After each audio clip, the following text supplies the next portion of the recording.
The tournament's beta just got released for Steam, so Steam users are now, for the next couple days, able to try the new in-game tournaments feature, which is going to be fully released in the spring. And it's pretty cool. It's had some bugs, but it's a neat concept, and I like the addition to the game, but this is not the focus of the video. Because with the new tournament's beta build, we also get access to the settings that are in the new build, so we get a sneak peek at what might be released in the next update as far as settings go. And this is more likely to be overlooked by a lot of people, so I thought I'd make a video about it.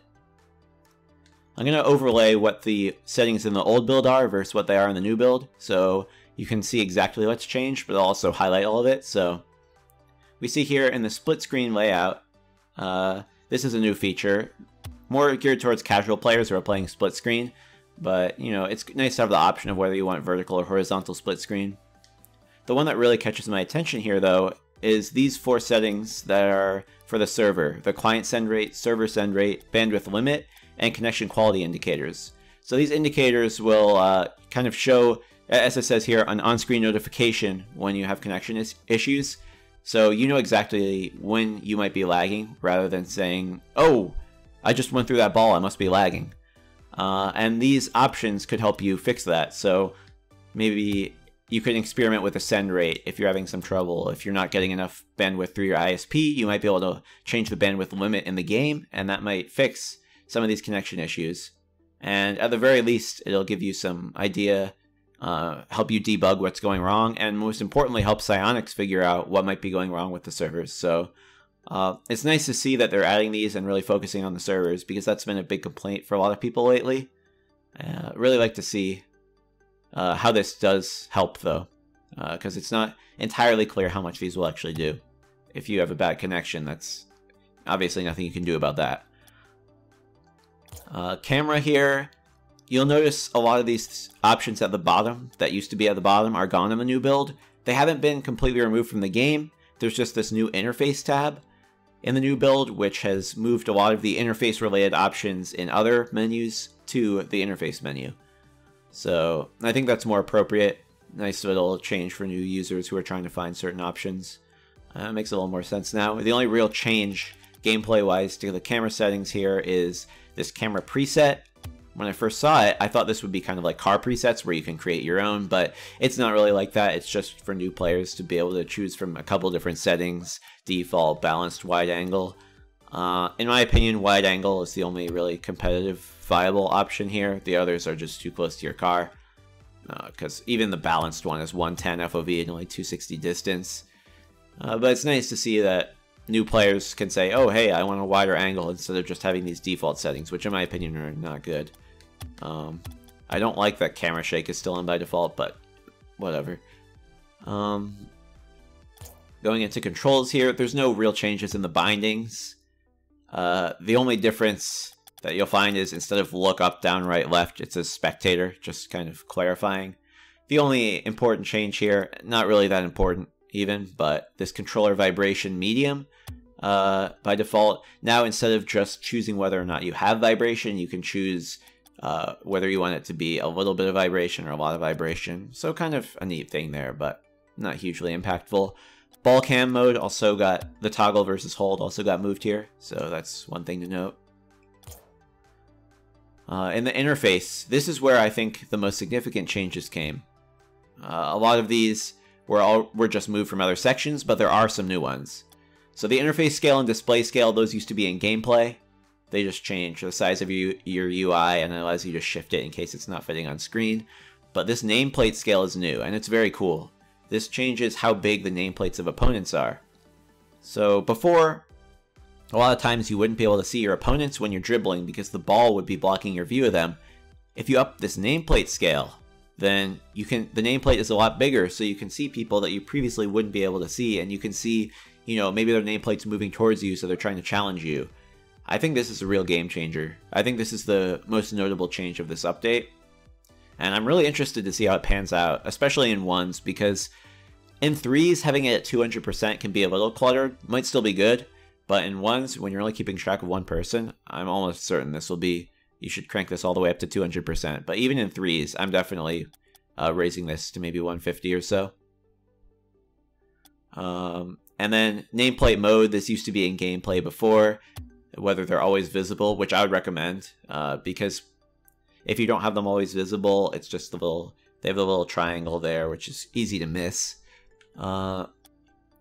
So this kind of got moved from gameplay into interface. This match notifications one is interesting. It's something people have been asking for a while. We used to have the disable stat notifications option in gameplay, which removed when it said like aerial hit or save or epic save, that kind of stuff. And time updates only gets rid of that the same way it did before. But this kickoffs only one is new, and what that means is you're not getting that 1 minute remaining, 30 seconds remaining notification anymore. One thing to note is it also gets rid of the sound, not only the text update. I would kind of like it if we had the option of keeping the sound so I could hear the little horn playing when the match is about to run out, and the little beep beep with 30 seconds left without having the text overlay. It's never really bothered me too much, but some people definitely have said they get bothered a lot by those text notifications. But I would like it to keep the sound, to kind of keep that in your head, but it's a cool option they've added here. The rest of the stuff in interface has just been moved from other sections. The video tab has not been changed at all. The audio tab has a couple new things. We see here there's crowd volume, so this has been separated from ambient volume. So if you liked having the little ambient sounds, but you didn't like the crowd going wow every time you did a bicycle hit, then might be something you want to do here is change this to 0%. And the in-game music is something that's been requested for quite some time. As you can see here, you can have the in-game music always on, matches only, training only, or off. Before it would only be in the main menu, and a lot of people wanted to be able to play it during matches, and this gives you the option to do that. So this is something that, like I said, a lot of people I've seen ask for, and so it's cool that they're finally adding this. There's nothing new with the quick chat here. So that does it for the options, but there are a couple other new things that I think are notable. Here in the garage, you can filter. So you can search here. I could search breakout, and it will give me the breakout type S and all my different painted breakouts. So that's cool stuff. And then additionally, which one that I think a lot of people are going to be very happy about, there's a greatly expanded color palette for the primary. So you can get much less saturated colors, and you can also get some different colors, like you can get purples here and on the blue team, and you can get different shades of pink here on the orange team. So that's something a lot of people have asked for, and it's finally in the game. One other thing to note that I did test, the change presets in private matches, where you have the option to change preset between game, that is broken on the current build, but on this build it's fixed again. So nice to see that they did fix that bug. And I think only one real other change I noticed is, or actually I didn't notice this one, it was pointed out by CloudFuel on Twitter. Overtime here, you can cap the overtime at 5 minutes maximum, and then tie break by either random team or the first team to score. The reason for this is because with the tournaments mode, they don't want people able to troll and, you know, intentionally create a match that goes to an infinite overtime, which would hold up the entire tournament. And having a tiebreaker here ensures that no one's going to be able to do that. The matches are never going to go more than 10 minutes if you have these tiebreaker settings on. So I think that's why they added these, but it's a cool addition in case you want to cap out the time even in your private matches. I think that's going to do it for this video. I very well may have missed some things. This was just a kind of glance comparing the old settings to the new ones. I'm sure there's some things like the filters that I could have missed, but let me know if I missed anything in the comments. I'll add it to the description. Yeah, I thought this would be a worthwhile video just because a lot of people probably weren't going to notice these things, but thanks for tuning in, and I do plan to start doing some more stuff on YouTube, so thanks for watching, guys, and I'll see you when I actually do something else.